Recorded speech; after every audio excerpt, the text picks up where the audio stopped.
The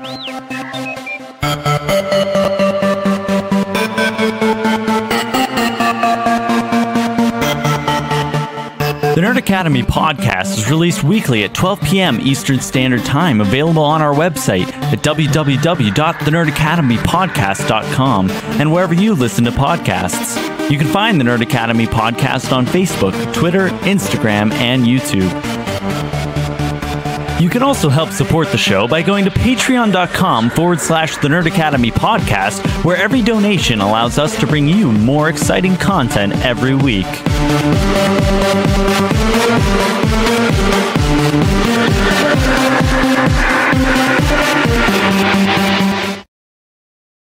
Hello there, and welcome back to Knights of the Nerd Republic, the show where your favorite nerds talk all things from the galaxy far, far away. I am your host, Jared the Dark Jedi Bachman Stubbs, and joining me is the one and only Darth Id Michael Doling. Hello, what's up, guys? Yes, indeedy. We got him. We got the lore keeper. We got Connor Chiquiti. What's up, everybody? Glad to be here. And we are joined by a very special guest, one of my favorite Star Wars personalities on TikTok. We got Darth Chaco here. Woo! Hello there. General Kenobi. I had to make someone do it. I apologize. No, you got to do what you got to do. Before we jump in today's topic, Choco, please tell the lovely people where they can find you and everything that you do.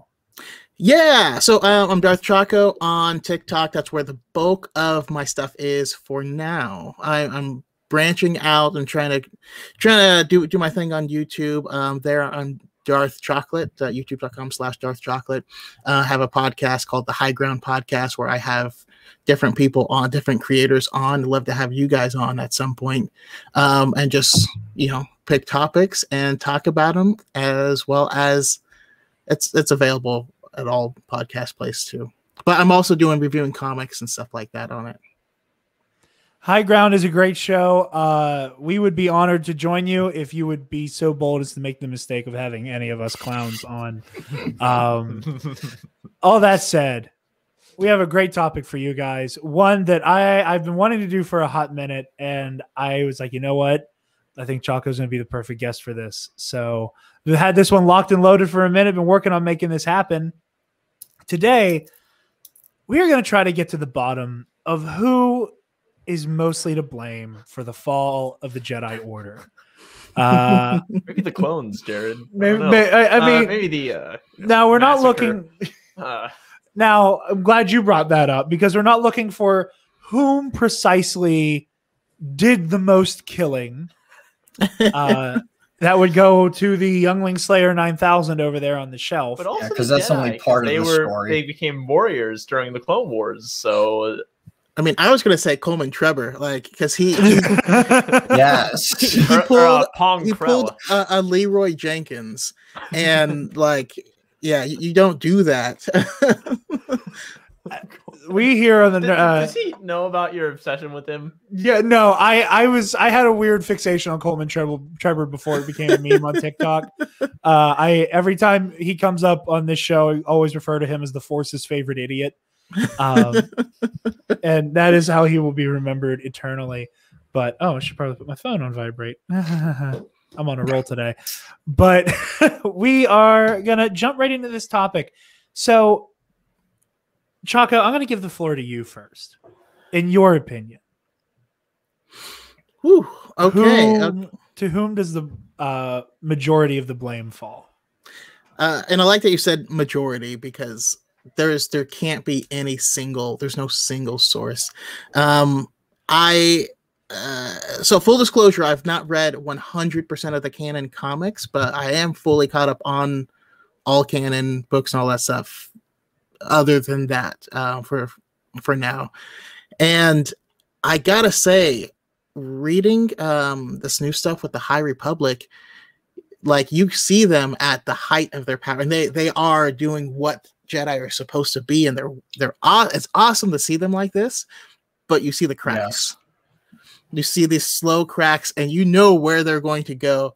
I mean, ultimately, it's the blame has to fall to the Sith. Now we don't know anything about Plagueis or anything like that, at least in canon. But the cracks were there.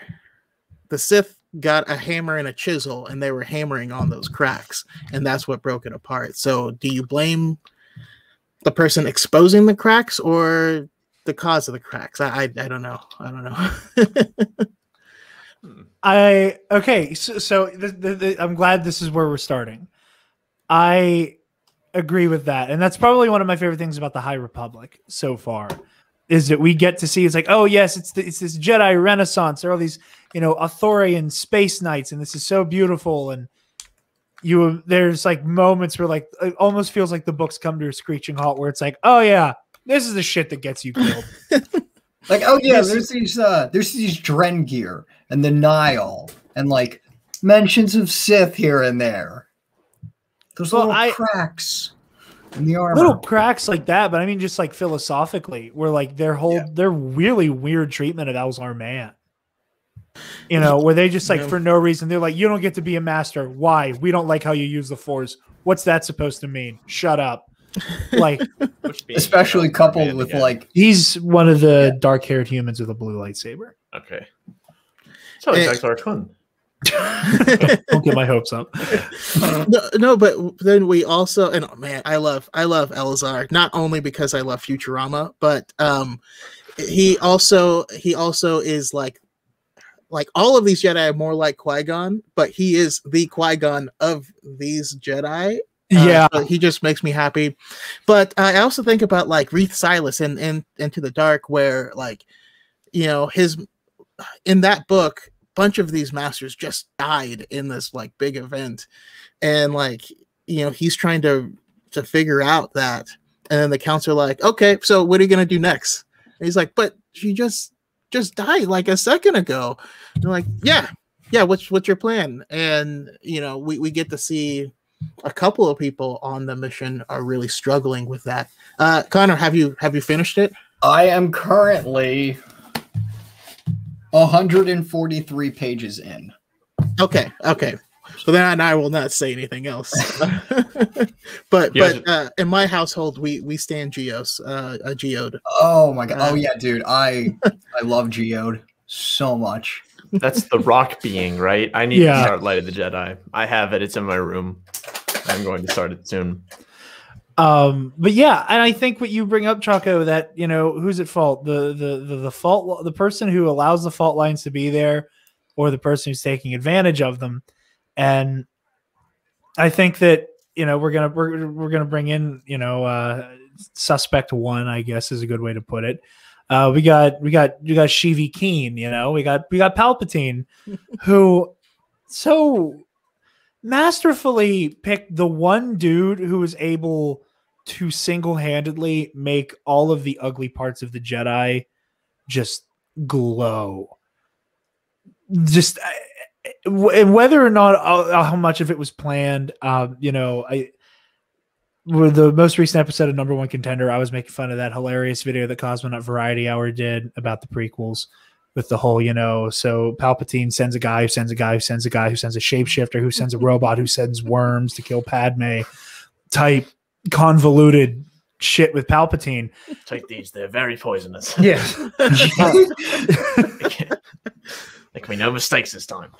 But all of that culminates with Anakin, oh, hey, I'm just a kid and I'm a slave child. Maybe we can fix this. And it's like, oh, yeah, I mean, it's going to take all of our friend Qui-Gon dying. But I guess we can take in the small boy who doesn't have a home, who's, taken out of slavery. Oh, well, you know what? Take him out of slavery to put him back into slavery. Whoa. What does that mean? He's enslaved by the Jedi, or like becomes a slave to the dark side through his actions? Both. Oh. Well, how is he enslaved by the Jedi? They freed him, didn't they? This is the Jedi of the prequels you're talking about, Mike. Well, they're very spiritually bankrupt and just so uniform, and they've lost their way. So What did you say, Choco? What is freedom? That's interesting. Yeah. Is it freedom from stuff, or is it freedom for stuff? Is it the ability to do whatever you want? Now that being said, I am not as cynical on the Jedi of the prequel era. Yes, they lost their way, but they lost their way in a form that's actually quite understandable, and everything that they did believe was right. So I can't call them corrupt in the sense that, Palpatine is instigating stuff and he knows people are going to die and he's doing this on purpose. Like if a politician is corrupt, they are underhandedly doing things. The Jedi don't do anything with malice as their goal, but yeah, they did definitely get off base. Yeah, but that was also engineered. I agree with you, and I personally don't like when the term corrupt is used on the Jedi of the prequels.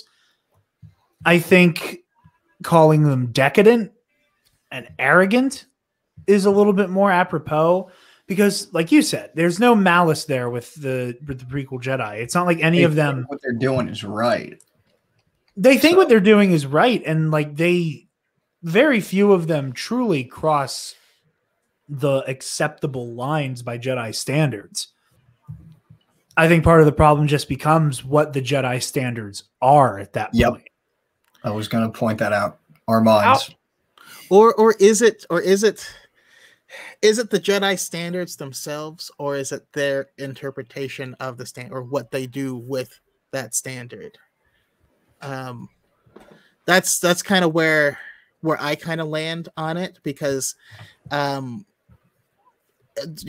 way that we understand that they are using the Force, right, is communicating to the Force through the midichlorians, so you're keeping a calm mind, and part of your emotions are part of that connection.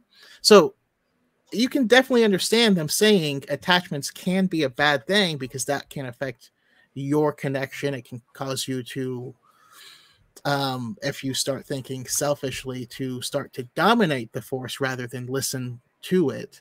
Now, so that could be a solid lesson to learn and understand.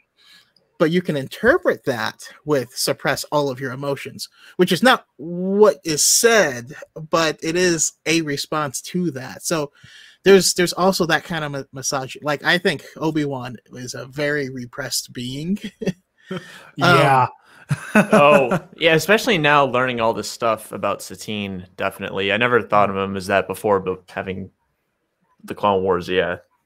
And I guess other things too. I mean, not even repressed, he just wasn't ready. He wasn't ready to be a master. Well, and again, Choco, oh my God, yeah. Like Dave Filoni said in that in the Disney Gallery thing.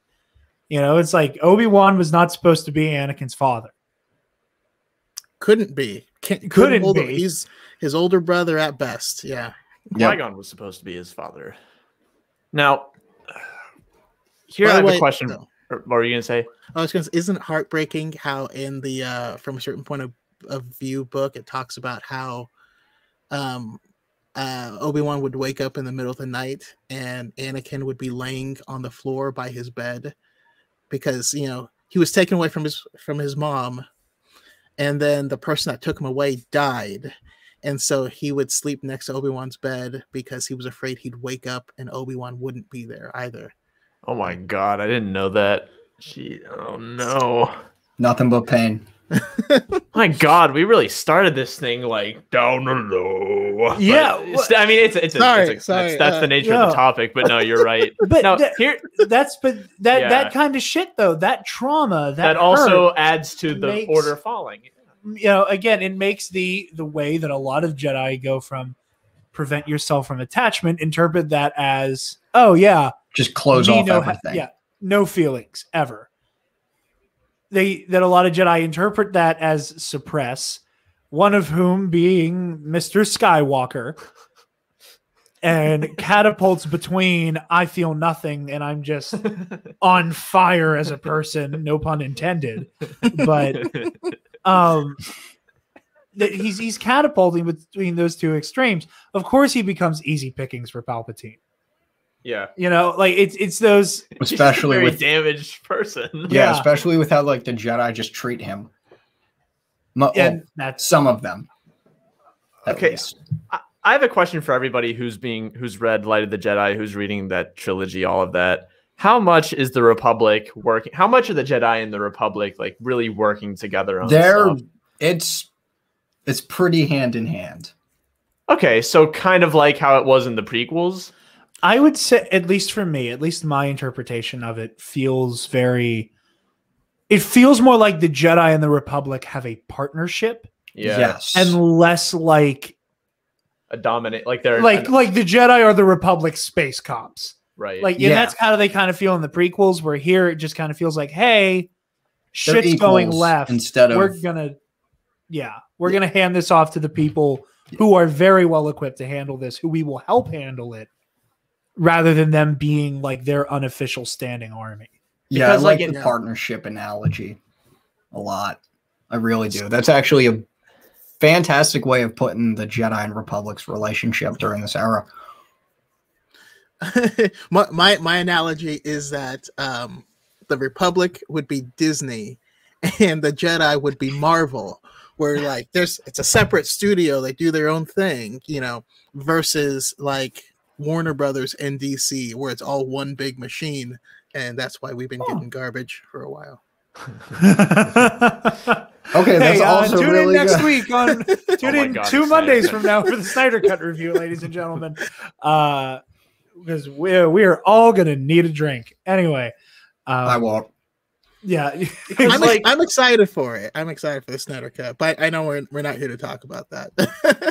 Another thing I have to ask: how much do you see from what you've been reading have the Jedi been standing by their principles? Because the time of Master and Apprentice, I mean, Yoda and all the Council are perfectly willing to like allow the enslavement of all these beings by Choco Corporation, while having to follow another mission and just telling Qui-Gon like, hey, don't worry about it, man. But how much are they actually just like I would say right now, at least in the first 3 books that we have and the 5 issues combined of the 2 comic books that we've had, I would say they do stand by their principles, but like at the same time they've allowed some leeway, especially when it concerns like the Force and attachments. But other than that, I think they do stand by their principles and everything. Because I'm starting to wonder, like, should the Jedi even be like have a relationship at all with the Republic? Should they be the Jedi Knights of the Republic, or should they just be the Jedi Order and leave it at that? I have a feeling it should maybe just be that. But then again, how would that hamper their ability to do good in the galaxy if they're not working with the government? That's what I kind of wonder. And that's why I can't see this as such a black and white issue of like, okay, we're season 7 of Clone Wars. Ahsoka's laying into them because they aren't helping out on Mandalore. Yeah. Yep. Or even in the Undercity, of Coruscant. Here's the thing.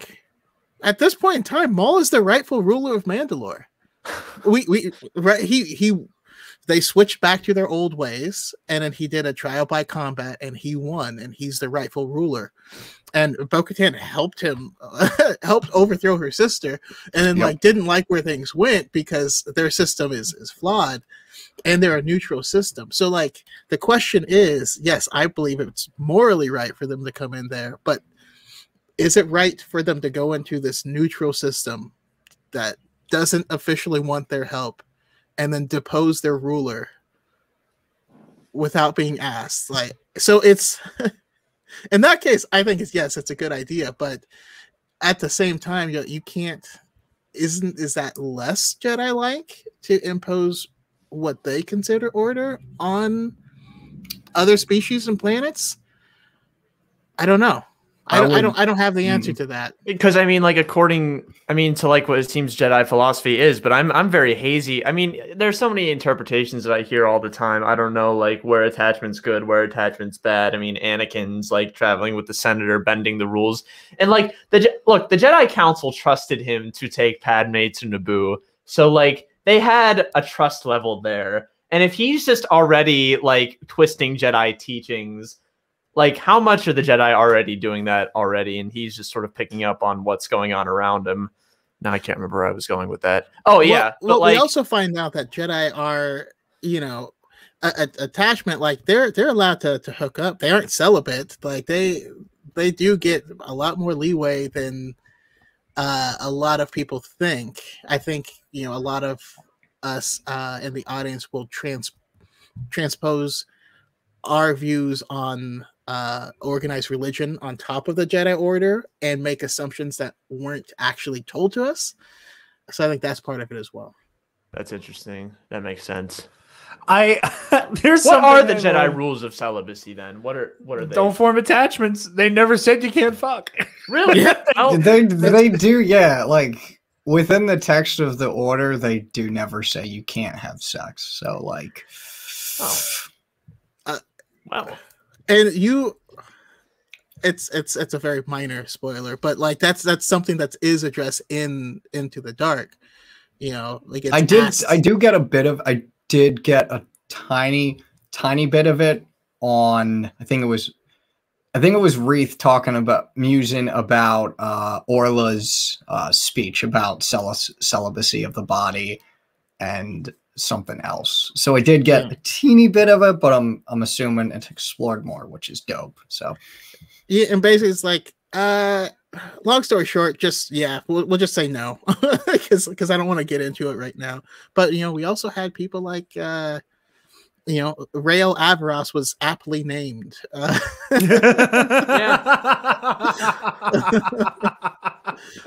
I haven't read that as well, but yes, I can pick up on it. Yeah, I can. That's the funniest shit I've ever heard. No, so okay. Do a quick reset here. The Jedi and their morality is really hard because Choco, whenever I was showing Mike some of your videos, we got to like the one talking about the Force, and how that was a very interesting take on it. I had never thought of it that like you see the midichlorians as like being a mediator between the Jedi and the Force, and I guess that's what Qui-Gon says, of course, in Episode 1. But I'd always thought of it as just really the midichlorians never. That's the thing about when you introduce midichlorians, it just like makes everything so much. That's more a podcast episode on its own. But how you use the terminology referring to the Force as a superpower, or how not to view it. Yeah, but just the idea of like that terminology being used next to the Force. And I agree with you that the Force is not a superpower. So I'm going to trample on that idea of what I'm about to say, that when talking about how should the Jedi exercise their power, I can't not start to think about like both the movie and the comic version of Civil War, where there's kind of that like, yeah, we're the good guys because we think we are. Of course we are. How, like you were saying, like, is there any real ethical way to be like, we are going to impose our interpretation of order and balance on this world?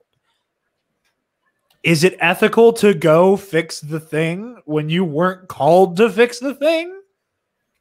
Who gets to make the decision as to who gets to go and fix the thing? Better question, who decides the thing needs fixed? Seems like, and then how the Jedi get deployed to do that. It's like they gave that decision almost in some ways to the Republic, maybe. I think in some ways I think they split it 50-50 in a really, really like unproductive way. Like that's how we end up with situations where the Padawan, who has a history of like really rash emotional behavior that makes sense, behavior that is human, is like first soiree in the Galactic Affairs was on the mission protecting this chick. He's hormonal as fuck. Yeah, let's Make him her security detail. Fantastic idea. I think that's part of like there's a level of detachment with the council, you know, because Yoda's at that point 850 or something like that. He doesn't remember what it's like to be a teenager. Like he doesn't. They're probably not even thinking in those terms of, oh, this is a teenage boy and he's, for lack of a better term, locked and loaded, and we're going to put him in front of this. Put him in front of Natalie Portman and we'll see what happens. You're like, that's not. Ugh. Well, not only that, like, flash forward to the end of the war and the conversation Yoda has with Anakin. These like, visions you have. I understand what he's saying in theory. And it is that lack of, like, again, you know, compassion is part of a Jedi's life. It's what their MO is, to be these compassionate, loving people. Ponkrell. Yeah, except for that He's a good job. But Ponkrell's on the short list of characters that, like, I uniformly completely fall in line with, like, the generalized take of just like that. It's like that Sam Jackson line. Like, yes, I hope he dies. Oh, yes, I hope he dies. I hope he burns in hell. Like that kind of shit. Not gonna lie, I wish he didn't die, because to have him as an Inquisitor would just be the best. He'd be the most like easy villain to hate. I'd be like, I'm going to slaughter this guy. I have no, you know. Tangentially related, and I know by bringing her up, we're about to dovetail into the next part of the conversation as well. One of my favorite versus YouTubers, whom does not have a lot of love for the new canon, and that is what it is. Does she like the EU? No, Jen Sarai. Oh, yeah. Had a hot take that I thought was really clever, that Nadar Veb shouldn't have died in Lair of Grievous, and that he could have had an arc over the course of the Clone Wars where he could have been the person in Barris's place. And instead of, and like that could have been the problem, is that like Nadar gets so caught up in like the Jedi Warhawk shit, which is very real. Like, I don't think the Jedi signed up to be warriors, but it did not, they didn't, but it did not take them long to get really into being it. Like, the term Jedi General is just something that shouldn't exist. Agreed. So. And by the time that title exists, I have a hard time imagining how the Jedi would have transitioned back from the war. Like, let's say in a vacuum. I don't know if they would have fully. And those poor clones, how would they have transitioned into like civilian life? Like, you have all the same person, like this with this same culture. Like, how do you? That's a whole like voter base. That's a whole new like that's a demographic. That's a generation. Like, it's weird. Then there's like different generations of them too, and like there are so many. They've added to the human population. Like, what do you do with them? Like, they become a new. Not to mention the inevitable like prejudice that develops around the clones. Right. Like you have the anti-war people who are going to hate the clones just because they exist. Yep. And on top of that, you'll have people who, like, you know, Legends Count Dooku for some reason becomes a human supremacist, which makes no sense to me. That's like the one part of the Revenge of the Sith novel that I don't like. It doesn't make, like, how can you ever be a Jedi and also become like a supremacist of any kind? No, how could you be Count Dooku and be a human supremacist while you're the head of the Confederacy, which is all like a bunch of aliens also? Yeah. Well, that was the point of it, is to put this entire war at the feet of all of these alien species, to demonize them and then bring up the human supremacy on the Empire side. Oh, I never thought of that. But Choco, Star Wars isn't political. I thought Star Wars has never been political. I thought Star Wars didn't get political until a woman held a lightsaber. Anyway. No, like my favorite, I guess I can't say favorite for Legends, but if you read the Plagueis novel, followed by Labyrinth of Evil, followed by the Revenge of the Sith novelization, those three together are an incredible like single story, and it's beautiful. I'll add Dark Lord: The Rise of Darth Vader onto the end of that. Yeah, that's also a wonderful read. Just because I love Lord Vader. But moving into the wartime Jedi, I think because they did ostensibly become the unofficial standing army of the Republic, it did not take much of a nudge to turn them into Warhawks. And I think that by the time the war started, a Jedi Order that was already, kind of like waiting for the shoe to drop, the whole galaxy was. I think that I can't see anything resembling the High Republic Jedi coming back. I can't imagine anything resembling a functioning group of Jedi like what we've seen up to this point existing. I can't see the Qui-Gons of the Order functioning within the Jedi when you're a cop, soldier, samurai, wizard, monk, like almost in that order. Soldier, cop during the war, like that, that's your job. It's so hard. How do you look somebody in the eye and go, "Yes, I'm a peacekeeper"? Excuse me while I go, cause all kinds of collateral damage in this village. Whatever. In the name of peace. In the name of peace. And while, the separatists are a threat, and there are some episodes of the Clone Wars that portray them as less ambiguous than others, but yes, it's a sock puppet army being run by the Sith, full of corporations. They do need to be stopped. But do you need the Jedi to do it? Did the Jedi just kind of go, "Oh man, if only there was a giant army already existing of a bunch of space wizards. Oh, if only you could put us out there and we could." You want us to take? No. You sure? Like they turn into that friend who like is asking you to beg them to sing at karaoke night almost. Like that's the vibe I get of how they handled the war, where it's like, "Oh, we really shouldn't. We really shouldn't, like already doing maintenance on the lightsaber. We really shouldn't be putting our hats into this fight. You want me to go to Fallujah? You want me to go to Fallujah? Okay, I'm on my way to Fallujah." Like that. Yeah. That was almost the end of the conversation. At least that's how I interpret it. I feel like they were a little too eager to get involved. They didn't want to, but they were like, "I don't want to." But when the time came, they just went into it. I think of it as like the perfect trap. You know what I mean? Like their goal is to protect life, right? So what does Palpatine do? He sicks a bunch of droids on the galaxy. So now, okay, in order to protect life, we fight droids. That makes sense, which kind of goads them into like, okay, now you're solidly on this side and you're going to stay there. But kind of to what you were saying earlier, I highly recommend is a 4, maybe 5 issue Mace Windu run where that happens with Mace's crew. One of it's a Miralukan Jedi. He's like, "Okay, we shouldn't be why are we here? What are we doing?" And he's like, I think we're here just so that we can gain access to these natural resources. Like, I think this is BS.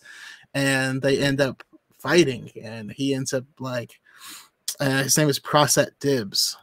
And yeah, that's what I thought. He's the one who becomes an Inquisitor, right? He becomes the 10th brother, yeah.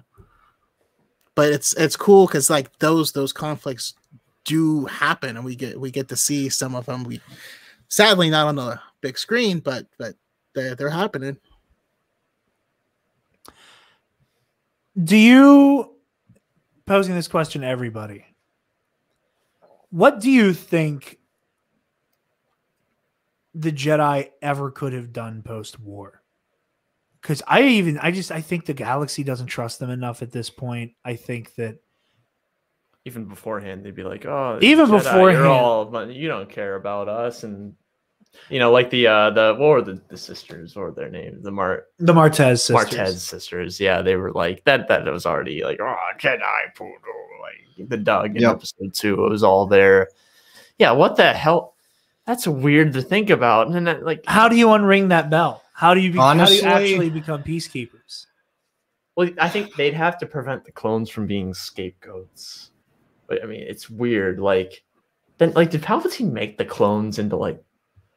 My God, it's like people who say Star Wars is like for simpletons. They're idiots. It can be. That's the best thing. I had a teacher in college who said that, and I'm like, screw you, dude. Star Wars can be. You like that's what I love about it. Is there's a very like bad guy versus good guy read. Turn off your brain and like the collective unconscious, and you will love what you're watching.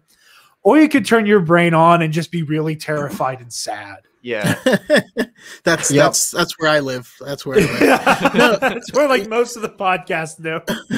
You mentioning that makes me think of there's a recent book. It was Clone Wars Stories of Dark and Light, something like that. Yeah, and the anthology. Yeah, and all but one are arcs that we've already seen on the Clone Wars, but as a completionist, I had no choice. But it's interesting because the stories are told from specific characters' points of view, so it means that we do get certain differences there, and there's a brief like nod to Yoda and his concerns over the clones from the very first episode that we see of the Clone Wars, where he was like talking to the Toydarians, you know. But when he's looking at the clones that he's sent with, it's like it goes into like there's all these political ramifications of if droids if clones have rights, if they should have rights, if they're really even different from droids, because the clones don't really seem to think much of themselves. Exactly. And then he's also like, these are also, because Yoda loves taking care of the Padawans, and he's like, these clones are very childlike in their thoughts and the way their minds work. And you're like, well, that's because they're literally children. It's like they're all 10 to 12 years old at this point in time. So there's a lot of really weird like stuff. If you want to get deep, again though, like the Jedi are complicit in that. Like like in Attack of the Clones, we see Qui-Gon and Qui-Gon. What the fuck, Mace and Yoda. Cool. Yeah, I just blasphemed against Qui-Gon and called him Mace Windu, but Mace Windu and Mace Yoda gets a bad rap. I love Mace. You're gonna hate my answer then. As a character, he's got a lot of blood on his hands, because I feel like there's like a trickle down of fucked upness with the Order, and it starts with the Council, but we're getting there. Oh, here's a question: is Mace as the Jedi should be, or is he completely what they should not be?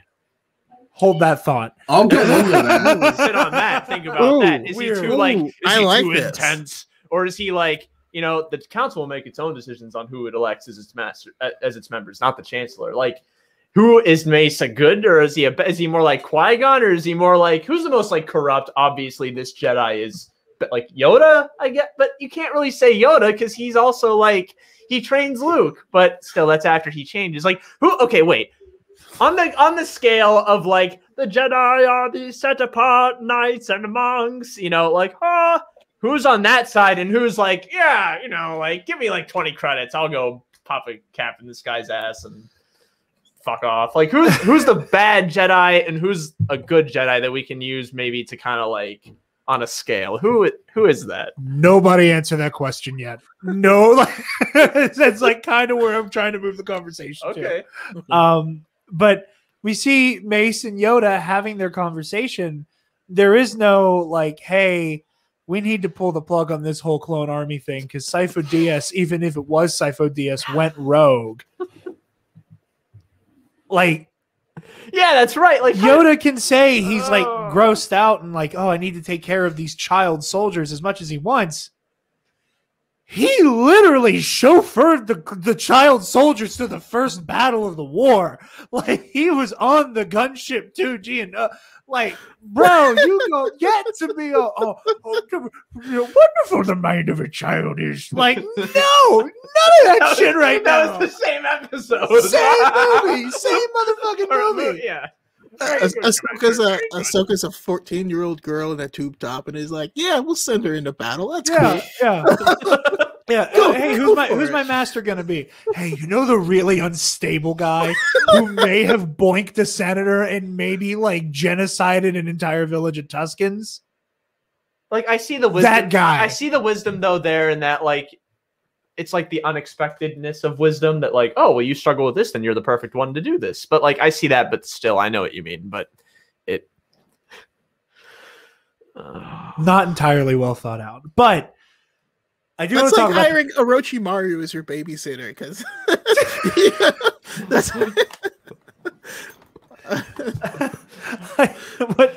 Sorry to go anime on you. I apologize. No, you're good. I only recognize that name secondhand because if Levi were here, he'd be totally like, he would know. You and Levi would have had a moment, and I'm upset he's not here right now. Moving forward, I do want to talk about the council.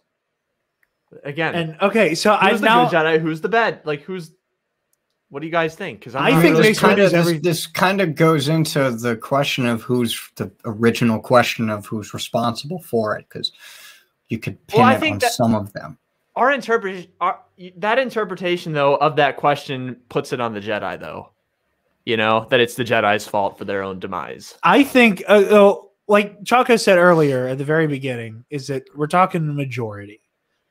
And right, the way I want to wrap up the Jedi. What I want to wrap up the show with, and we're not there yet, obviously, but what I do want to wrap the show up with is like a blame percentage, because you can't put it all on one person or group. However, the Jedi do have their own blood on their hands, and this is trying to deduce to what degree. We're talking about the Jedi right now, and eventually we are going to go all in on the forces around them.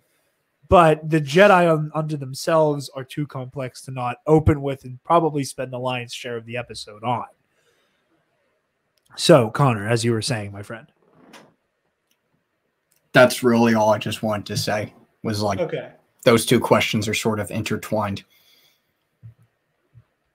In my opinion, I think...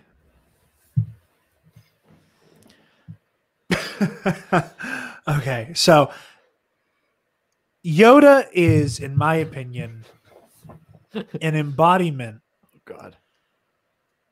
of the level of decadence and hubris the Jedi grew into.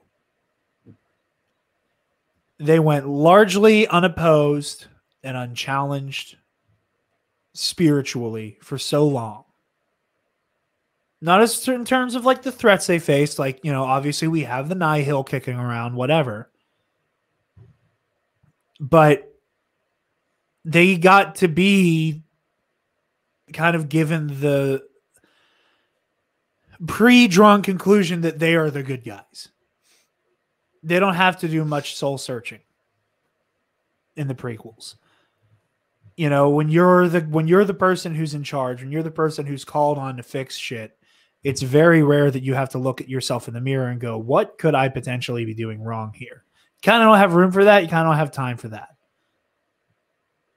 And because of the prolonged success, you start to have a reliance on what you have already been told and perceive as the norm and what is right.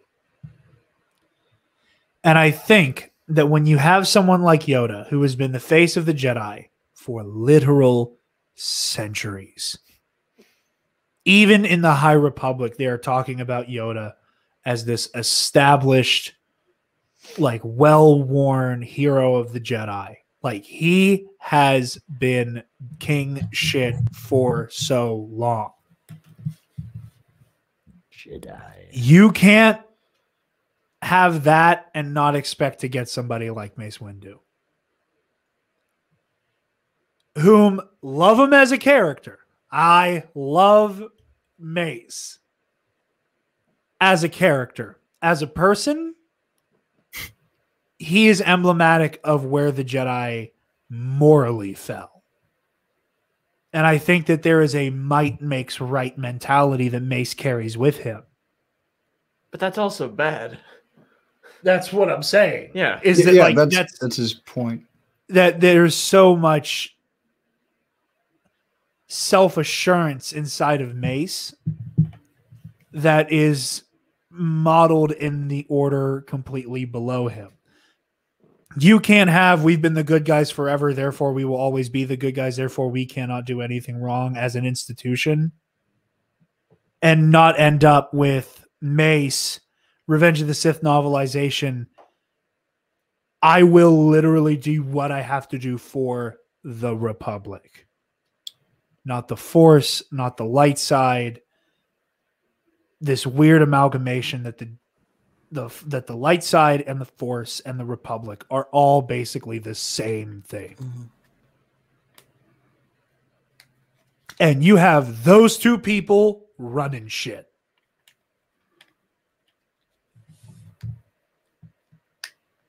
That is where I start to put some of my blame percentage on the council. And because the council have all been around for so long, Oppo Rancisis and Yarrow Poof, even though by the time the order actually does fall, both of them are long gone, still, y'all couldn't have been around that long and be on this council. Be on the council for that long. Oppo and Yarrow are on the council in Light of the Jedi. That is we want to true. talk about, like, I do forget limits. about that. We want to talk about term limits and like real world government. They needed the Jedi Council. Yeah. 100 years running shit. Well, then that begs another question: is wouldn't the formation of the way that the Jedi Council were and the way that the Jedi trickled down be the direct responsibility of the people who have been on the council with a hand on the steering wheel for centuries? Could you run that by me one more time, please? Sorry, I don't. Well, actually, we'll get there because this is part of in defense of Mace Windu. So okay, we can wait. And go. I mean, if you want to chime in and defend Mace, please, by all means. Because I'm not the type of person who's like, I hate Mace Windu. Like, I laugh when he gets yeeted out of a window. Like, I love him. I love him as a character. Well, one of my favorite parts of the Revenge of the Sith novelization is when Anakin confronts him, like, at that moment, and Anakin's like, "I need to save Padme," and he's like, "Why?" Like, he has no clue. No one has any idea what's happening.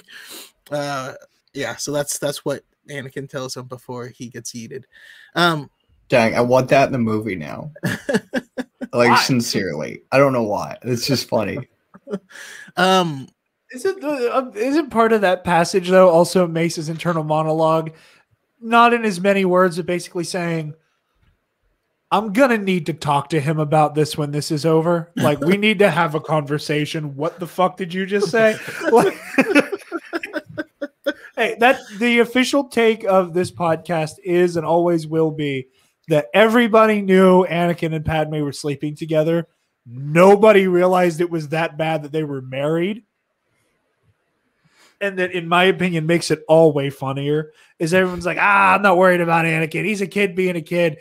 He's like... So, like, Anakin, every youngling on Coruscant knows where to find you when you're not on duty. Yeah. Everyone's like, yeah, Anakin just has like a really strange friends with benefits situation with this senator that we just all promise not to talk about. Because we need he him bad. Married her. He married her when the beginning of the war, like that. It makes it way funnier, in my opinion. Well, wow. So that's something I never thought about, though, is because now the question begs, I mean, what's Obi-Wan's responsibility in that? Like, the Jedi fell because Anakin was trying to save Padme, and Obi-Wan knew this whole time what was going down, and I don't know. But what I was going to say about Mace Windu is, Mace Windu was actively against the government having a hand on the council. Right. I feel like that's really good. Yeah. He was like, no. And he also, I feel like there's a lot of hate for him because of his antagonistic role in the context of Anakin specifically. But isn't it Anakin that has the might makes right mentality? And he's like, I deserve to be on the council because I'm out here kicking ass, you know? Like, I am the chosen one. Yeah. But being amazing at war is not a prerequisite to being on the council at all. That shouldn't be. And then again, that comes back to like, I thought the Jedi were peacekeepers. But he's just a psycho with a lightsaber. Big having a lightsaber isn't what makes you a Jedi energy right there. There it is, Connor. I was waiting for the Jedi Fallen Order stuff.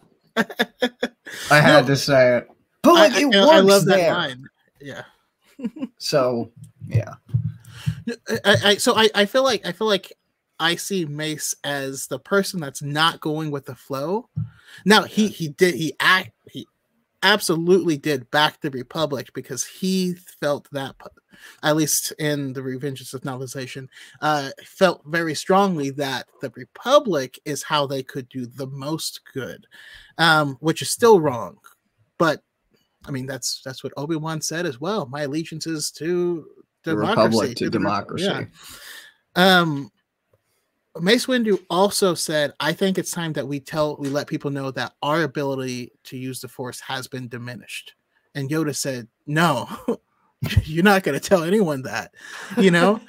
Well, Yoda says, if you do that, multiply our enemies will, which makes sense. But Mace is like, also kind of Machiavellian of Yoda.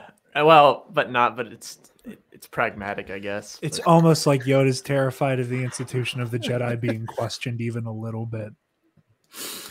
He's afraid of being perceived as weak. It's like frightening. It's like it's kind of sad.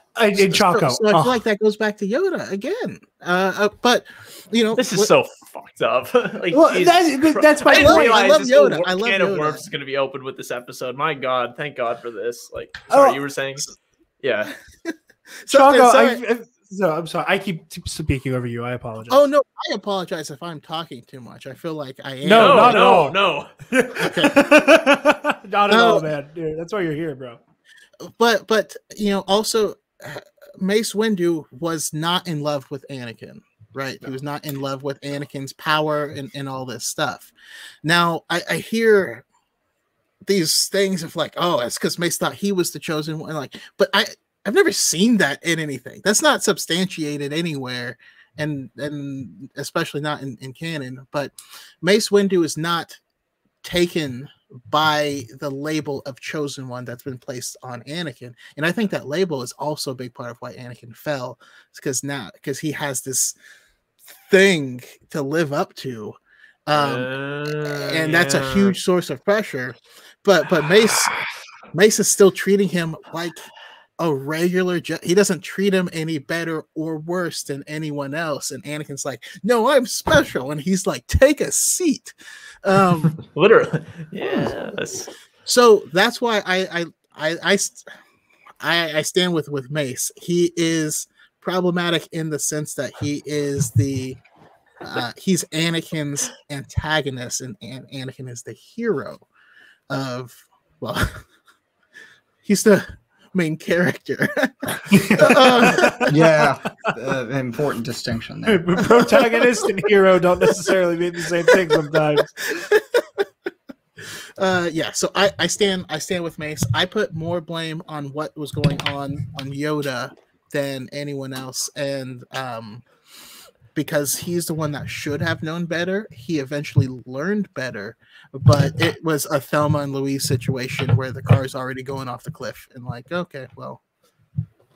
What if it was Qui-Gon's fault? Because he brought Anakin there in the first place. Well, that's something you can't know. You can't know where this is going. Like, there's a difference between, like, I don't know. No, I want to not to like get into like the Sithy Palpatine side of things yet, because I think we still have more Jedi to talk, at least for a little bit. Wonder how much Palpatine will find a new way to wipe out the Jedi, even without the chosen one. You think he'll find a way to do it? Yeah. He already had like war. Go ahead. No, I was just saying, like, he already had Dooku up his pocket at this point. Like, you know, up his pocket. I'm mixing the metaphors. Sleeve. Yeah, up his sleeve or in his pocket, whichever one. pick your His whatever. pocket down to his shirt. Down his shirt. He just said, Big Chaka Cup energy right there. Perpendicular to his undies. yeah. Oh, Connor, I don't bring up Choco Cup. We have company. For context, Choco, and since we do have new people who are watching this stuff, background, closing out an episode of Campus Life, instead of saying chuck a buck into our Patreon, I may or not have like paused, looked Travis and Levi dead in the eyes, kind of went into like a mild stroke and said chuck a cup, and then just stopped talking like nothing happened. And we all again, I want to professionally talk. It was glorious. And I speak like English is my fifth language, and it's my only language. Go figure. Your first language is Star Wars, Jared. Don't forget it, man. You're not wrong. But I do think eventually Palpatine figures something out. Like he had someone as powerful and prodigious as Dooku. He had the resources to create Grievous. He would have found somebody to do the massacre and like the actual killing of the Jedi. The clones were already in being created at this point. He just found the perfect person to just jumpstart it. At what point are you talking? When you say at this point, when do you mean, like, specifically? Like the beginning of the Clone Wars or like at the end? I mean, it had to be the beginning of the Clone Wars. I think he's saying that like the clones are already in play by the time of the Phantom Menace. Like that has to be established. Yeah. Because it had been 10 years, right? And there's 10 years between episode 2. It was 10. Yeah, between. It's like what that. Okay, Phantom Menace, then Sifo Dyas, then 10 years later, episode 2. When did the whole Sifo Dyas? When did he place the pizza order? When did he call Pizza Hut and demand an order of like 1 million clones? When did canonically? he do that? Canonically, we don't know. But, but it is. At least Plagueis novel wise, it's concurrent. I mean, it's that's what I thought. Prior to it, to be quite honest, because the plan, at least.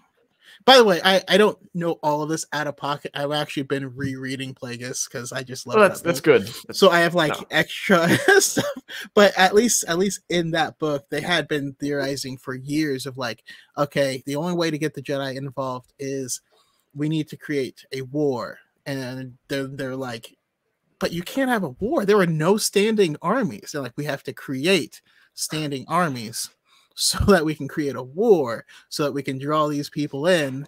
And, with Dooku, Dooku was in play at that point, but having him at the helm of the Separatists also puts blame on the Jedi. And because he was a fallen Jedi. Yeah. I wonder, I guess.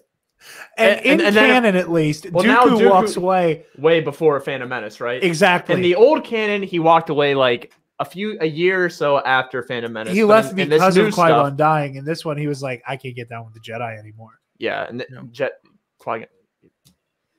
Dooku Jedi Lost. Great read or listen. It's a better listen than it is a read. I agree. Shouts out Kevin Scott. But now, I don't know when. I think we should just jump into the Sith eventually. I wonder how much the Sith had a hand in making the Jedi decadent. How much they like finagled events to like manipulate the Jedi into becoming more like, I don't know, petrified, stratified, non-spiritual. I wouldn't be surprised if we got some of this in the Acolyte. Yes, which takes place at the end of the High Republic era, 82 BBY. Oh wow! So stoked for Acolyte. I am never going to let go of my theory, and this is 100% because of Legends. This is 100% because of Legends, and like 110% because of the Plagueis novel. That I have learned and accepted. If shit goes left in the galaxy, while the Jedi are just while the Sith are in hiding. No, not left like politically. Like left is in like it goes down the toilet. Like like if shit Stop goes trying wrong, to bring don't bring politics into Star Wars, okay? It's not that. It's just we'd go on a 20-minute offside rant about this. I'm just kidding. I'm just kidding. I know. Yeah. Well, that's not the concern here, Brandon. It's more just we'd go on another rant that we don't need. We're slowly getting good at self-regulating. Keyword slowly. Well, It's it's how my mind works. I mean, as soon as you say self-regulating, I think of regulators. Like, and now mount up. Going That's gonna be the song we use in the show post. Anyway, every time something bad happens in the galaxy, the Sith either orchestrated it, engineered it, funded it, or it took advantage of it. Every time there was like a massive issue, you cannot convince me that the Sith are not in some way aiding the Nihil. They have to be. They have to be funding them. They have to be providing funding. They have to be doing something to help the Nihil. A theory that I saw on a High Republic subreddit was that the reason the Nihil are about is because the Jedi acted too aggressively in some event way before the High Republic, through some cataclysmic event or whatever, and the remnants of that, those people like went out and became the Nihil, and the Jedi sort of, because they realized how abhorrent pretty much they acted, they kind of just wanted to sweep it under the rug. It's like Frozen 2. Yeah. And like actual colonialism. That's just like one Frozen theory. 2. So whew, sorry, you're getting me excited. I want to go up, but I don't want to go off on too many. No, I do love the Nihil, but with Marchion Rowe, well, whew, in Bloodlines from Claudia Gray, we introduce the concept of these people called the Amaxine Warriors that were part of the galaxy at one point in time, and they're like, that's who this paramilitary group is trying to mimic. I think that the Amaxine Warriors is what Marchion Rowe is the descendant of, and that he, as a species, that's what he's descendant of. And the big event was actually trying to prevent the Drengir, but I don't want to spoil anything for Connor. And the Sith were in league with the Amaxine Warriors. They weren't the same organization, obviously, but they were not opposed to one another. And I think that's what took them from the Galactic Core towards the Outer Rim. And we know that they were also in the Outer Rim because there's just a small line in the what's it called? The most recent Thrawn book that we find out that the Sith were at war with the Chiss Ascendancy at some point in time. And you're like, what? What? Like, but yeah, there's so many possibilities, and I forgot where I started this rant from. It was going to wrap around and be glorious, but I've lost my way, so I apologize. No, you're good. This is already a tangential thing about the High Republic. I need to check out the Thrawn, but that sounds very interesting. Oh, it's a Thrawn prequel trilogy of like his also time. by Zahn? Yes. Okay. Wow. I didn't know the Chiss in this. That sounds like a cool thing to watch. Sounds cool. The Chiss are badasses. Yeah. So, handled it. In short, let's wrap up our Jedi thoughts here. Like, as far as like the Jedi and their own role in all of this, in my opinion, and we'll pass the buck around. In my opinion, I think the Jedi started resting on their laurels, and there was an assumption of we are the good guys because we are what is ostensibly in charge. And because the Republic says we're good, we can't not be good. And that mentality and that ideology started to infect and kind of overrun actual Jedi philosophy and the Jedi kind of ethos of preservation of life above all. And it became preservation of the Republic above all. And it left them open to, I do not want to say corruption in the political sense, but a perversion of how they handled matters in the galaxy, which opened them up to a lot of manipulation and opens them up unnecessarily to very faulty leadership and the potential for somebody to start messing with things if they know what they're doing. That's me. Let anybody else take the floor on that to rebut that if anybody disagrees on that point, because that is very fair to disagree on that. Well, I'll just say I fully agree with that. Just as a very small tangent, I remembered where I was going, which was to a quote from the Darth Bane book, where Xana forced a group to attack that could have been a powerhouse, forced them to attack before they were ready to. So to your point, I think the Sith are always watching what powers are in the galaxy and are disrupting them because they only want one enemy, the Republic/Jedi. And so they are ensuring the success of them until they assure their destruction. No, I agree with your assessment of the Jedi, but the Sith have one goal, which is to destroy the Jedi. And so just like you said, how Palpatine, if Anakin didn't come around, Palpatine was already working on stuff. And if Anakin died, he would make other plans. This was not a one and done situation. This isn't he made the perfect plan and executed it perfectly. You watch the Clone Wars, his plans are falling apart left and right, and he's spinning plates. And like when there's too many plates to spin, he literally calls Padme and says, "Hey, meet me at these coordinates." And then she gets kidnapped, and that's like distracts people from what's going on. The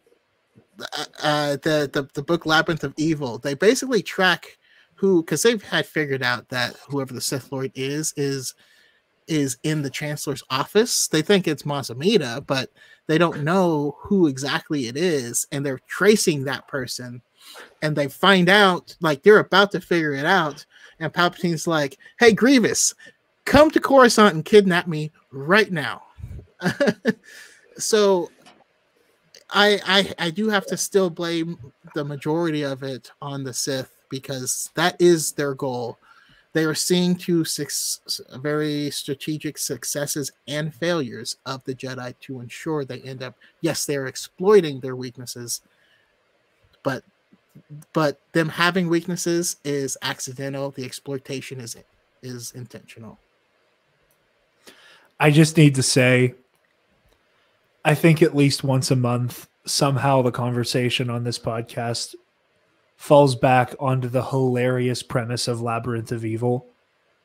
And I have on more than one occasion explained it almost exactly like that. He explained it. No, he does in a very funny way. Like, it was like it just made me happy that the whole plot, that I'm not the only one who interprets that book as boiling down to shit. Kidnap me now!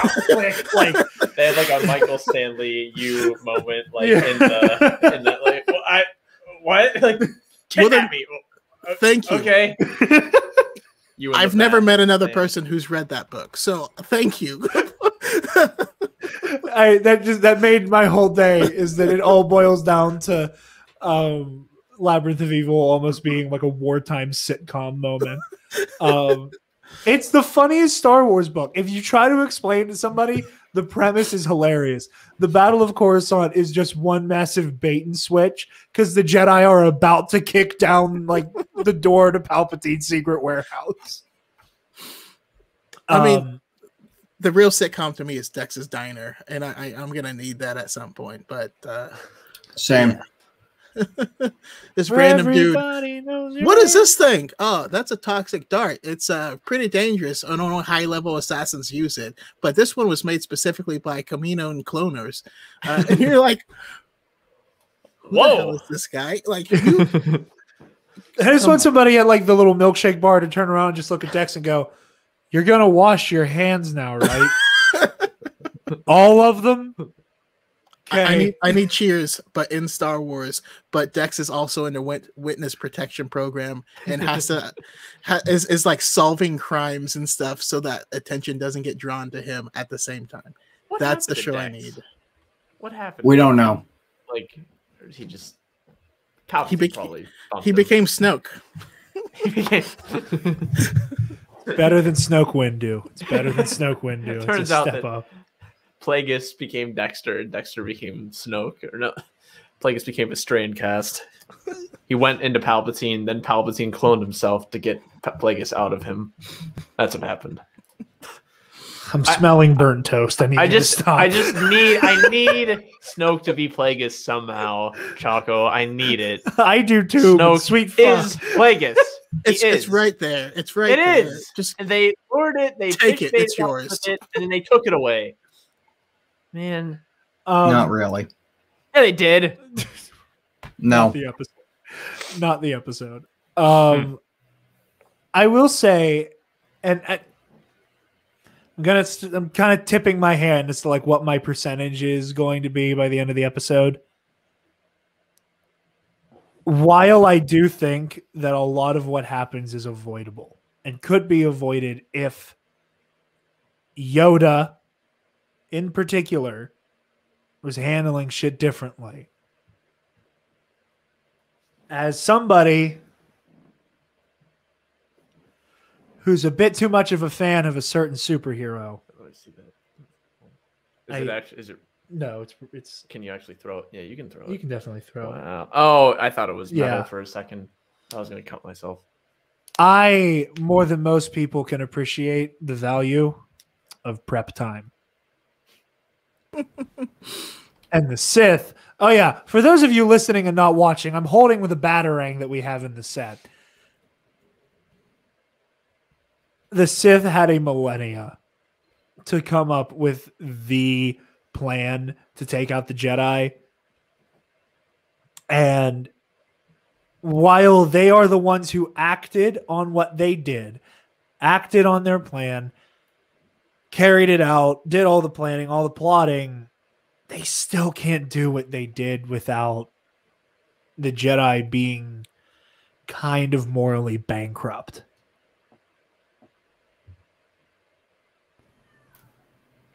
Yeah, can't argue that. At least that's me. I don't know if there's disagreement. Connor, you seem very deep in thought at the moment. I'm not. I'm just like, I'm actually not. I'm just watching you guys talk. I know I haven't said much. You have resting think face. Did you know that? Nope, but I appreciate it. But again, how much were the Sith responsible for the Jedi becoming morally bankrupt? But still, I don't think they're very responsible for this. I don't think they're responsible at all for like the becoming morally bankrupt. Like they just didn't exist as far as the Jedi were concerned. Like their only influence on the Jedi just kind of going, yeah, we're the goats and you can't argue with us because we do our thing and we have to be the good guys because the Republic said so. All the Sith had to do was just not be in the room and let it happen. I think though that like if whatever we don't even know, like, well, we don't even know what happened with the Sith to become extinct, and then for the go into hiding. I personally think that for all that time that the Sith were in hiding, they were doing sort of like a Hydra thing. They were just creating conflicts and wars for the Jedi to constantly stretch their boundaries onto what was right and wrong. And then that slowly led to their moral corruption, and they could finally take them all out. I would hesitate to use Captain America, the Winter Soldier version of Hydra for the reason, at least for me, is that Hydra was not acting from the shadows and making S.H.I.E.L.D. do morally questionable things. Hydra was within S.H.I.E.L.D. taking advantage of S.H.I.E.L.D. But that sounds like the same thing, though. I think there's a difference between we're going to infiltrate and we're going to claim, oh, man, bad things are happening over here. Well, for the moral good of everybody, to spread freedom, we have to do X, Y, Z. That's what Hydra is doing within S.H.I.E.L.D. Whereas, like, the Sith, I agree with you with what the Sith are probably doing. Because I think that the Sith are, like, causing something to go bad over here to make the Jedi overextend themselves. They're spending 1,000 years watching. Well, even if like the Sith, so I'm not saying that the Sith are inside the Jedi. That's what I'm saying. That's why I'm saying that I don't think it's like. I still think it's roughly the same thing, though. It doesn't matter if they're like pulling the strings right there, or like I think, I still think it's leading to the same thing. It's just not. That's fair. It's not that the Sith are within the Jedi. They're just sort of like they're setting the stage. I think that makes sense. But they're not. No, they're not. I don't think they're in the. That'd be screwed up. What if you had like a Sidious dude on the council in one episode and like somehow it's like they just narrowly missed the fact that this guy was really bad. They don't see that he was Sith. That'd be kind of cool. But that'd be, like what if Palpatine visit? I mean, he could even disguise himself in the Jedi temple. He could like just walk into the council chambers and everybody think he was just some sly politician. That's just insane. Like I have to give Palpatine credit for that facade he put up. Like that's very well done of him. I mean, there is like a Sith shrine and like a dark side virgins underneath the the Jedi temple on Coruscant too.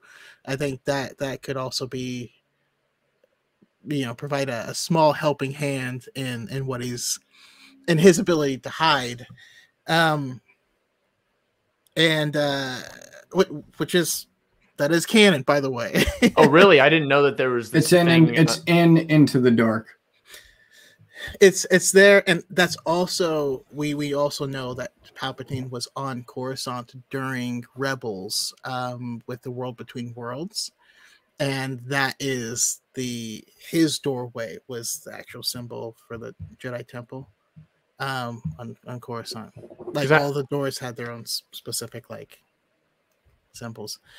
No, but so we do know for a fact that Sifo Dyas did not order the clones. That was Count Dooku working for the Sith using Sifo Dyas' name. Okay, why? What would have happened? Like this is where I feel that you are absolutely right, because this is Sith manipulation. If the Sith did not provide the Republic with an army, what would have happened? Pirates and shit, smugglers, spice, same old shit. Well, I mean, I think that the Separatists would have won the war and would have helped got the corruption out of the Republic and would force the Jedi to reassess their beliefs a lot sooner before it was too late. You know what I mean? I agree with you with that the Sith were probably doing things and manipulating things and closing doors and shutting down factions so that the Jedi would eventually hit this point of no return. I'll also say, for a practicality thing for Sidious, I think he would have a harder time convincing a militia army to turn their guns on the Jedi than just being able to like push a button and have a bunch of, organic soldiers ostensibly become droids, which is so bone chilling. I can't think about Order 66 and not get grossed out anymore. Like it's just so icky. Good soldiers follow orders. We were just following orders. Okay. He's a chancellor for a reason. And now I've made myself sad. That's one situation where I again just loved the Revenge of the Sith novelization, because it was less them turning into droids and more them like, oh, this was a contingency, and how Cody is like, I just gave him back his lightsaber. That's probably one of the funniest parts of the novel. It's right up there with like Obi-Wan waking up and going, that is in fact Anakin's ass. The fact that that's a part of the book is Anakin's pants. Oh, it's his ass. Why am I looking at his ass? There's a lot of funny parts. Sorry, just to toss one more in there is Yoda and Obi-Wan breaking back into the temple. Oh my god. And Obi-Wan is pretending to be a hunchback with a slack jaw, and he has this little baby that's all in a bundle. And then the clones are like, what is that? And he's like, I found a Jedi baby. And like the clone looks at it and he's like, this is the ugliest baby I've ever seen. and it's Yoda, and then they like whip out their lightsabers. It's such a weird scene, but I love it. Can you imagine, unrelated to everything, can you imagine how apeshit people would go today? We just had a week of the Fandom Menace, like doing hit piece after hit piece after hit piece about fucking Geode. Really? Can you imagine if there was any scene in anything ever where they again just had Obi-Wan and Yoda doing like improv costume comedy that ends in Yoda with like again that hilarious line? It was just like, you know, how are you sure it's a Jedi? He's like, my lightsaber, a good indication would be, and then he just stabs a motherfucker in the head. Is that what he actually says? Like, it's something like that. That's hilarious. Yeah, that is what he says. They go ape shit because it's magnificent, but so many people be like, "Whoa, Obi-Wan and Yoda should go in guns blazing." It's like, no, they're like, okay, we need to slow down. Disguises. What if we do disguises and completely? Get help we should do. Yeah, to get help. I don't like it. I feel like a child. Like, I love how Obi-Wan's Loki in your version of them doing Get Help. Yeah, and it's not Obi-Wan. I think Yoda's very mischievous. I think he's more mischievous. Well, I mean, they're both, but I think Yoda would be the more mischievous of the two. I just love the idea of Obi-Wan picking up and throwing Yoda, not even with the Force, just like picking him up by the hood of his cloak or by the ear, and just whipping him. Fastball special. Anyway, oh, that would be amazing. Sorry, that's why the Jedi died. That's all I need. So oddly enough, I've been able to become friends with Daniel Jose Older, who's writing the High Republic Adventures. I'm legitimately going to email him and say, okay, I need Master Buck, Buckets of Blood to do a fastball special with Yoda. That has to happen. As long as you cite the show, oh my god, I contributed something to society. Yeah. Well, our pals over the Broaxium podcast, check them out. They recently sat down with DJO for an interview, and it was phenomenal. And Daniel Jose Older and Daniel Miller of Broaxium have also just become two peas in a pod, and that's the funniest shit ever to me. But can't recommend that enough. Does anybody else have any like Sith takes? Because I think we might be ready to do like a blame percentage here. I just want to know. I mean, I guess it was. Okay, what was the Sith's plan the whole time? It was take control of the galaxy and kill all the Jedi. Which one was number one? Kill the Jedi or take the galaxy? I think kill the Jedi just out of spite. That was always number one. Like I think, yeah. I feel like it's like, okay, once we kill the Jedi, and they're like, what do we do? I don't know. I never. Especially. I don't know. I mean, especially when you consider, Mike, the historical context of the Old Republic, and the fact that the Jedi, if we put the Ruusan campaign into canon, the Jedi virtually annihilate the Sith at the 7th Battle of Ruusan. You're right. Yes. So. Yeah, kill the Jedi has to be their number one priority because, like, out of spite, they're like, they almost wiped us out. Yeah, they almost wiped us out. Yeah, let's wipe them out. So I think it would be gorgeous if they made the Battles of Ruusan like canon. I think that'd be very powerful, and it would also. But I don't know. Then I don't know. In the old canon, maybe the Jedi were worse at around the Battle of Ruusan. They were literally getting like really children soldiers, like child soldiers. Like Xana was. But that's why Hoth eventually stepped down. He's like, I can't. I didn't know about that. Then. It was like Lethal Weapon, and he's like, man, I can't do this anymore. Get too old. I need Danny Glover playing Lord Hoth now. I need it. It put it in my veins. That's when he put Farfalla in charge of the war, even though Farfalla was like prancing around like I don't know. Again, please tell me how Disney made Star Wars like untenable when there was a goat man Jedi Lord. They owned castles. They were like these feudal lords. Like what the? Oh. By the way, can I just say I'm happy to be here. We're happy to have you, bro. Yes, very happy. Because I went to TikTok because I had given up on a lot of creators because everything was Phantom Menace. It was like, oh, Geoda's such a terrible character. Have you read the book? Well, no. I can't read. I mean, but like you're talking about this and you haven't read. Like your reaction is everyone in the book's reaction. Like that's literally the whole point. Are you aware of that? No.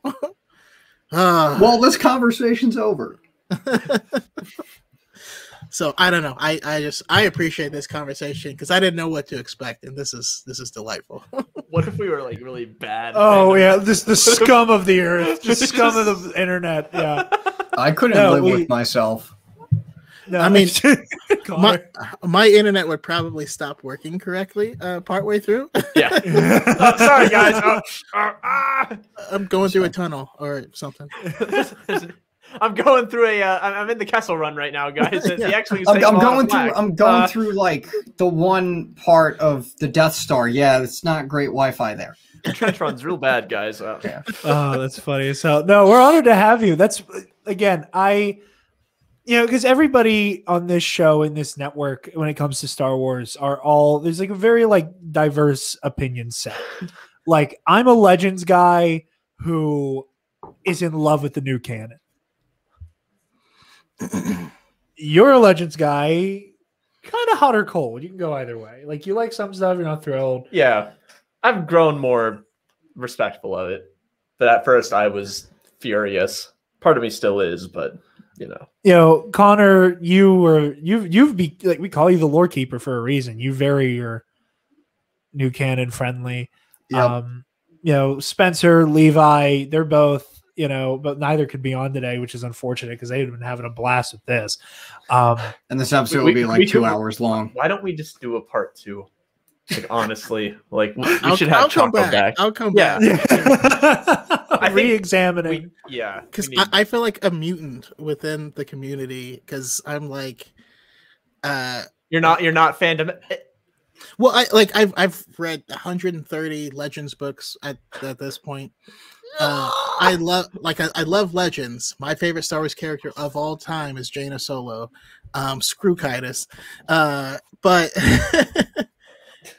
But I've also read all of the canon stuff, and honestly, I think the overall quality of canon is higher. My favorite era is the prequels, but none of the prequels are in my top 3. That's really I love The Last Jedi, but the sequels are my least favorite trilogy. Like, I have so many like things that I feel most of the fandom considers like juxtapositions to each other. But like, no. Yep. You're very nuanced intellectual, and it's probably sad to say that most people in the Star Wars community are not like that. And most people in the Star Wars community are probably now fandom menacers, right? I wouldn't say most. I think it's a very, very loud minority. I have a decent amount of friends and followers on Twitter that would not be part of that subset. So you're good. There's hope. So I think most casual fans very easily can be coaxed into fandom menace shit because you get the loudest, most aggressive person saying the most correct sounding thing that they can. Yeah.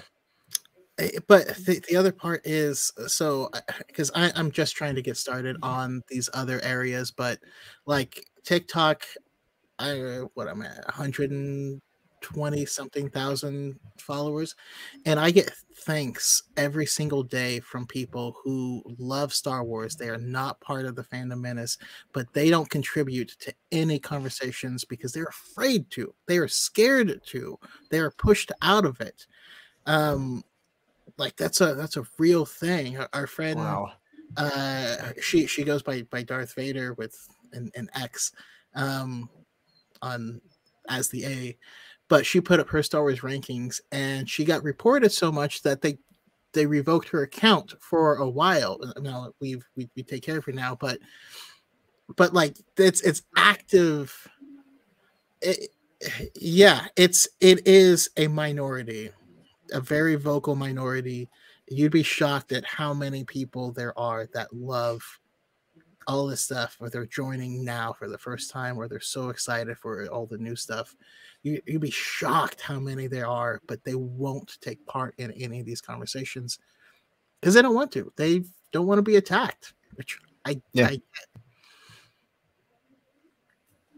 absolutely unacceptable. We've made it no secret here that type of quote unquote fandom is not welcome around these parts whatsoever. And that's one of the reasons why I'm such a big fan of yours, is that like, it's that, again, you don't get to see people who are like, yeah, I love Legends, so let's talk Legends. Also, me saying that I love Legends is not me, throwing this like celibate rage-filled psychotic break on the internet because Luke Skywalker said laser sword and suck some titty milk. Like, grow the fuck up. Anyway, are we ready to give percentages?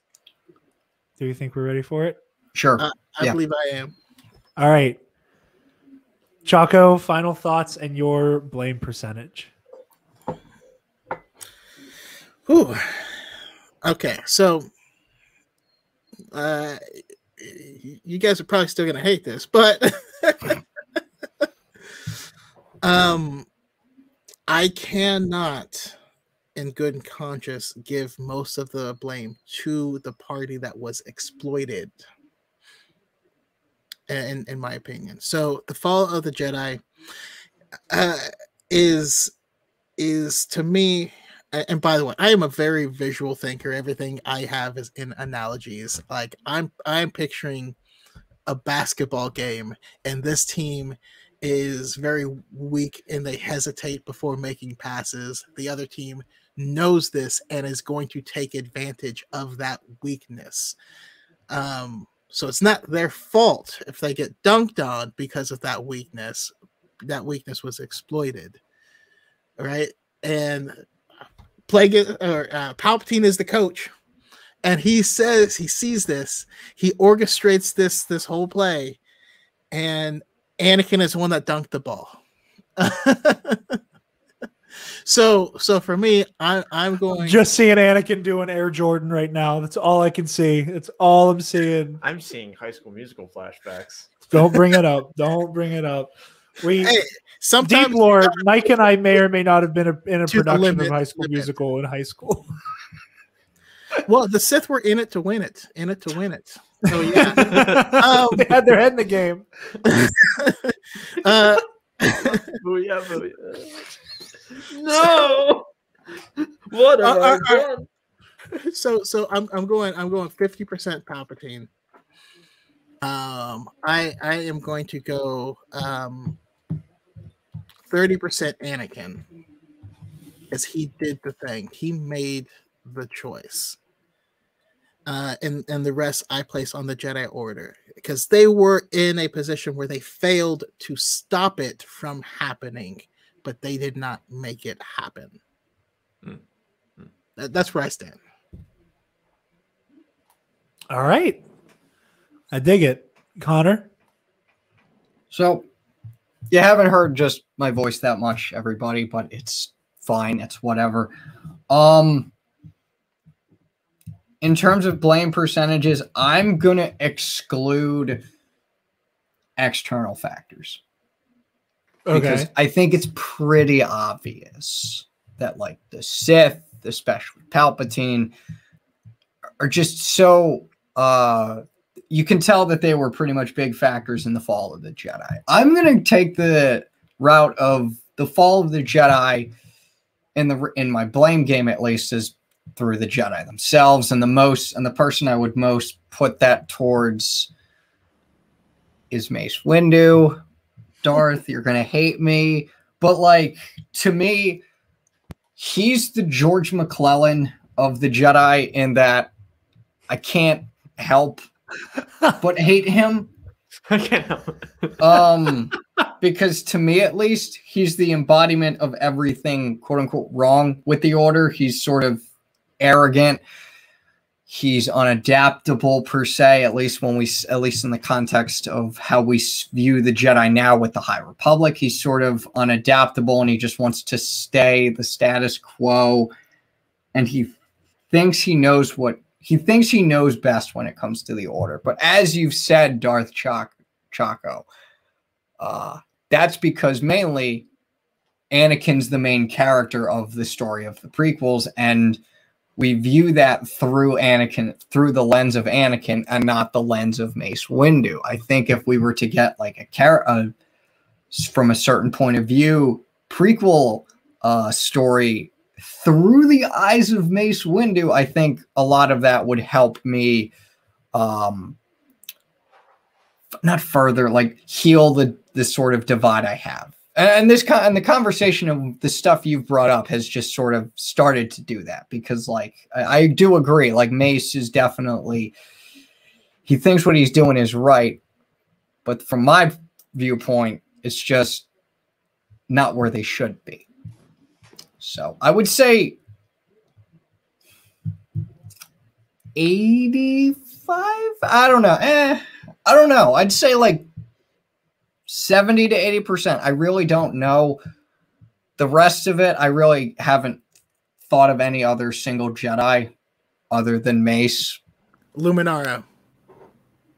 Yep. She pretty much, yes, because I think Luminara is the embodiment of what is wrong. That's oh man. We gotta have a chat about I hate this, her. because the fact that you mentioned her makes me think of this. She takes the T'Polian philosophy of trust only in the Force and just like takes it too literal with the whole like, oh, your parents died, but they're one with the Force now. It's like, no, that's not the way to do it. I think Jaro T'Pol himself would be like, Luminara, no. Oh, Anakin, our Padawans both got buried underground. All right. Well, what do you want for lunch? Yeah. No, let's. We should save them. You're like, well, or accept that they're one with the Force, and let's get some lunch. Yep. Or yeah, Chipotle's got a good deal right now. Yeah, right. Yeah. So yeah, okay. Now that you mentioned that, I'm putting Luminara in there. I'll put Mace at 70. I'll put Luminara at 25. What's that? 95? 5% left. 5% left. I don't know. Just bam, the Jedi in general. I don't know. Put the last 5 on oh god, what's his face? 2 brains, tall head. Kiade-Mundi. Yes. Okay. Yeah. All right. Kiade-Mundi / the rest of the Jedi. So, yep. Damn. Connor, that was vicious. It was great. I'm with the prequel era Jedi. I realize as a general organization, they're just so bankrupt, and I'm frightened how we're going to get to this point with the High Republic, because the High Republic Jedi, to me at least, are how the Jedi should be, and it's like, oh, they predicate the fall of the Jedi in the prequels. And this kind of scares me, because I don't want to see that happen. I want to stay in this era. I love these Jedi. I love Keeve. I love Orla, who's a queen. Avar, Elzar. Every single one of them. It scares me. I don't want to see them lose their way. Connor, I need to talk to you after finishing Into the Dark. I feel like you and I are gonna have some awesome discussions. Dude, I'm not even 100. Dude, it's so funny. To keep it short, I can already tell this is gonna be my favorite book of the High Republic so far, and I'm not even 200 pages in. That's just how effective Claudia Gray is with her writing. It's actually become my favorite canon book. Number 2 is Tarkin. I love that book so much, and no one else does. And I need to read it. Okay. I avoided reading Tarkin for a long time because I don't care about Tarkin as a character. I'm in the same boat, kind of. Have you ever read the Death Star book, Choco? Have you read? I have not. I have not. Is that when IG-88 like becomes part of the Death Star? No, that's from Tales of the Bounty Hunters. This one was just written solely about the events surrounding the construction of the first Death Star. But yeah, sadly, it's pretty good. Then it takes concurrently with Episode 4, but yeah. I wonder how it ends. Success, I believe. Yavin gets destroyed, man. Tune in to find out. Next time on Dragon Balls. Anyway. Connor, do you have any closing thoughts? Are you good? Nope. I mean, just Palpatine, the Sith, the Jedi, Anakin. Just there's a lot of factors with how the Jedi fell, how they became a fallen order. Had to do it. I need to make the meme of like the guy like in the yellow suit rubbing his hands together, and it's just like Connor. Anytime he can tangentially mention Cal Kestis, Jaro Tapal, and like the Force and Fallen Order, just that. Yep. Jesus Christ! I love you. Never change. I love you. Never change. Mike,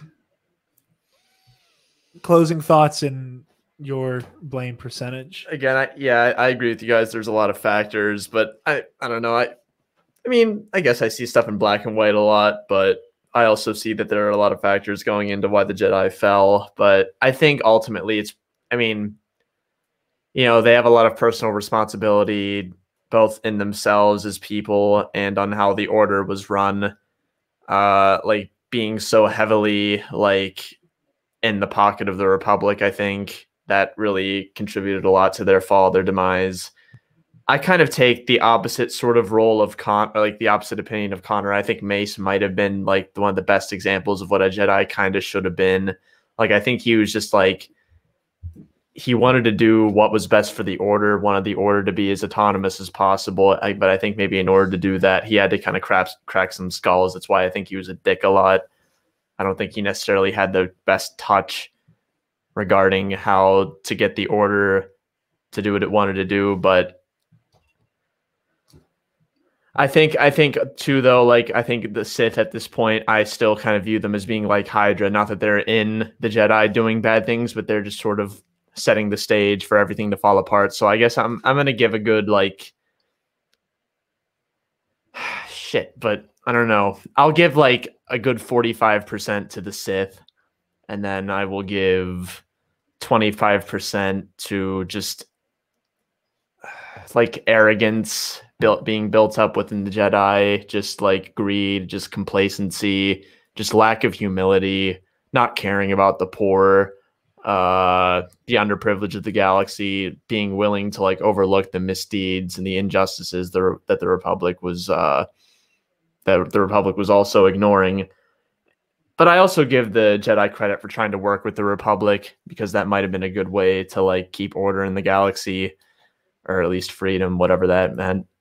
But and then I'll give so wait, I said 45%, then I said 25%. Yeah. You have 30% left. I have 30. Okay, thank you. Yes. Okay. And then I think I'll give 15% to Yoda, because I think he could have done a lot better. I think I think at the end of the day, sometimes like it's on the leader. Being charitable with that little fuck. Yeah.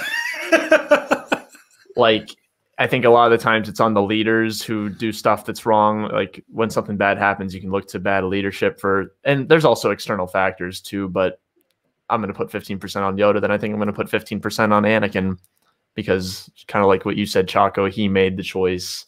He didn't have to do what he did, but he was also very manipulated. He was a very broken person all along. Yeah. In many ways, the fall of the Jedi sort of mirror the general fall of the Zepho.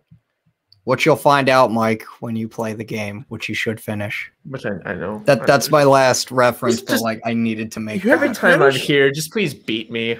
every time I don't play it, I don't know how else to get myself. How to could do you these stop things. playing it? I don't know. I don't know. I'm just losing my mind because I literally I took off work I took off that Friday of work, and I told my wife, and I'm like, honey, I love you, but you're not gonna see me for a couple days. I love you, but just doesn't end well.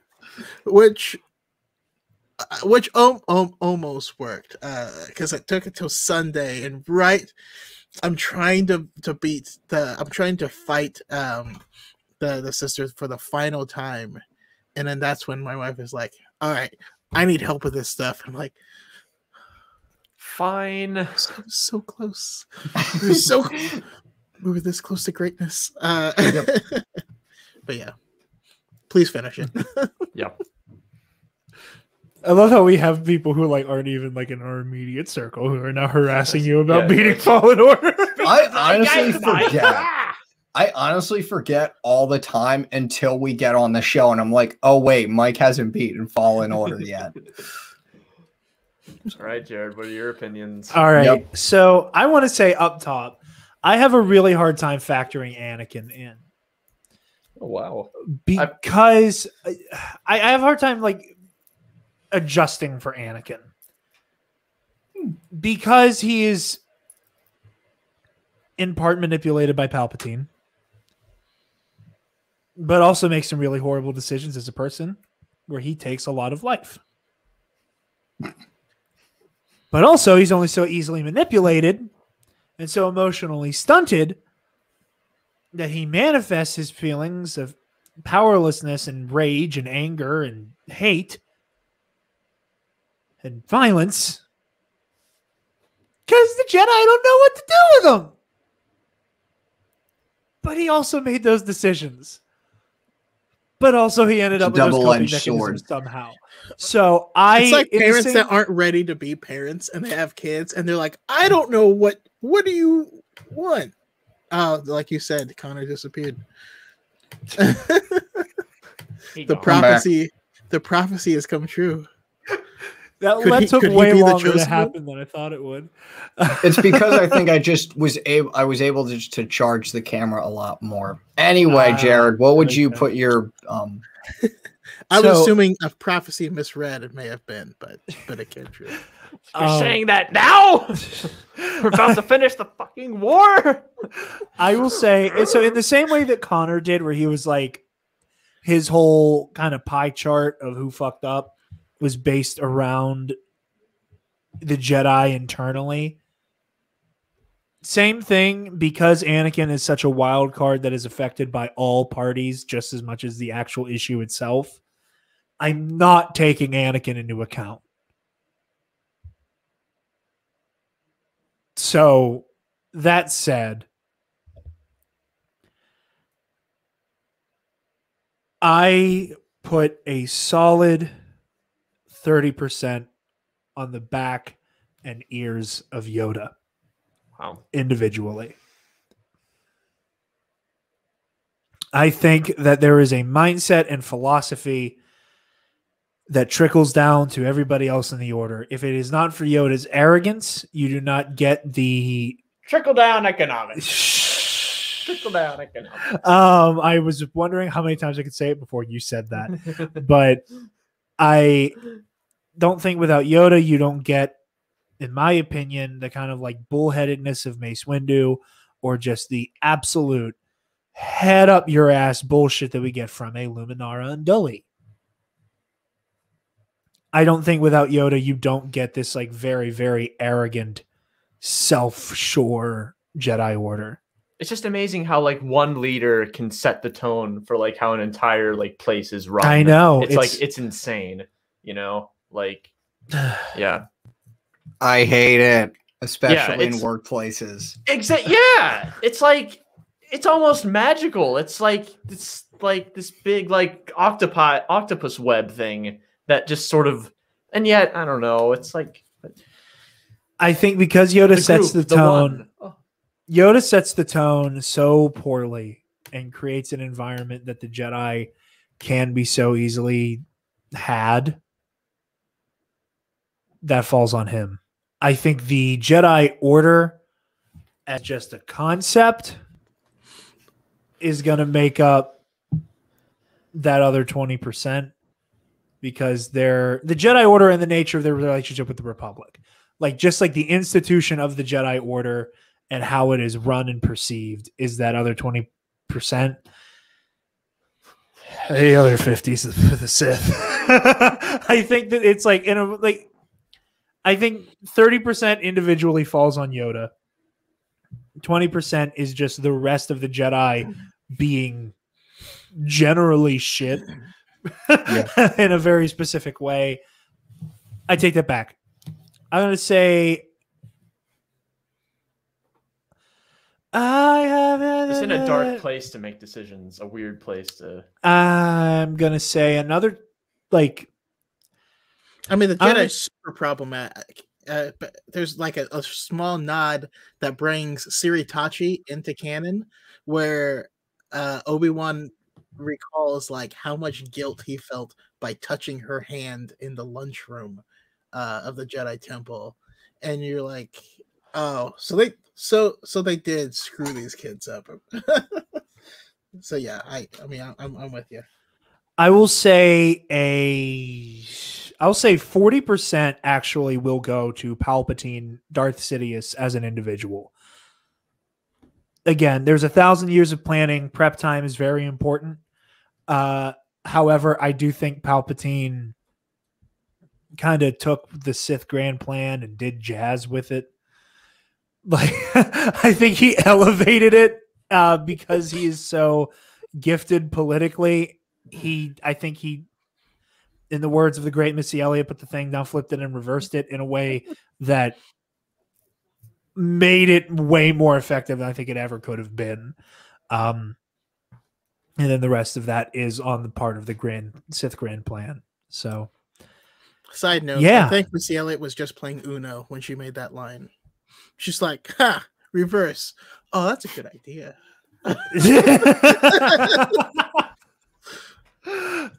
With that,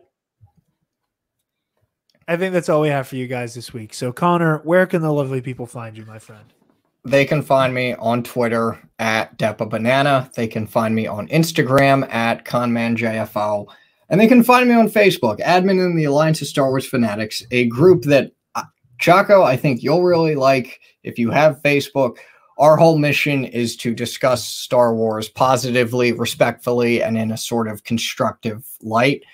Just something that we don't see in this fandom all that often. So in pretty much every respect, we are a quote unquote safe space from the many horrible subsets of the fandom where we just want to discuss Star Wars in all its facets. It's a good spot. It's probably my favorite Star Wars Facebook group. Mike, where can all of you people find you, my friend? You can find me on Facebook on Mike Doling, Instagram on MikeRDurling45, and Twitter Darthid415.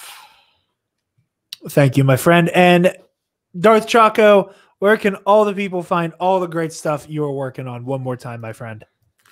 Yeah, well, once again, thank you. I will be following all of you guys here, and as well as joining the Facebook group, because this is what I've been looking. I feel like I don't know. I've been trying to explore, and like I can't find a safe space. Okay, I'll try to create one myself, and the one exists that I didn't know about, and I feel like an asshole. But hey, that's us on Facebook. We need you to keep doing what you do on TikTok. Yeah.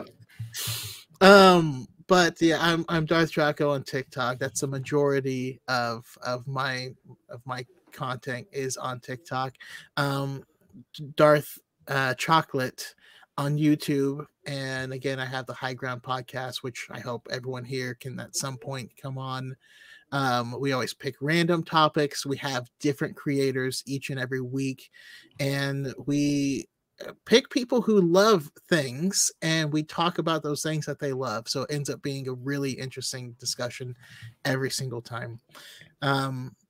But yeah, that's most of it. I'm Darth Chaco 7 on Twitter, but I don't understand Twitter.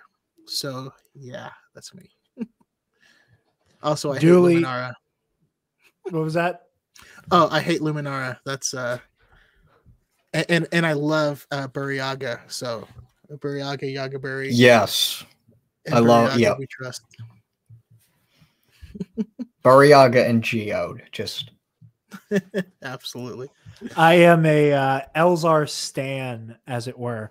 But that's just me. Where can the people find you, Gerard? You don't ever call me Gerard ever again. Gerard. I will. Gerard Bachman Stubbs. I will fist fight you. Gerard Enoch.